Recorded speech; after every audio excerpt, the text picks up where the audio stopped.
রমজানে সিন্ডিকেট করে বাজার অস্থিতিশীলকারীদের বিরুদ্ধে সরকার কঠোর হবে বলে হুঁশিয়ারি দিয়েছেন স্বরাষ্ট্র উপদেষ্টা জাহাঙ্গীর আলম চৌধুরী। বিকেলে রাজধানীর মিরপুরে পুলিশ লাইন্সে পাবলিক অর্ডার ম্যানেজমেন্ট পরিদর্শন শেষে তিনি কথা বলেন।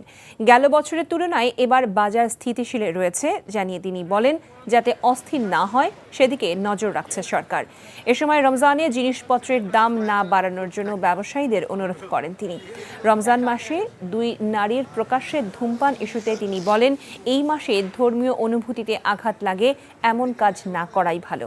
সবাইকে সংযত থাকার আহ্বান জানান। এমন ঘটনার পুনরাবৃত্তি ঠেকানোর বিষয়টি গুরুত্ব দিয়ে দেখা হচ্ছে বলে জানান উপদেষ্টা।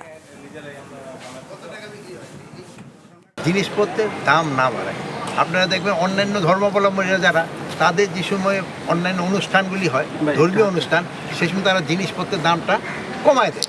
আর আমাদের দেশে কিন্তু উল্টো হয়। গতবারের থেকে কিন্তু এবার জিনিসপত্রের দাম কম্পারেটিভলি একটু কম আছে, এবার কিন্তু একটু কম আছে, এটাও আপনাকে বলতে হবে।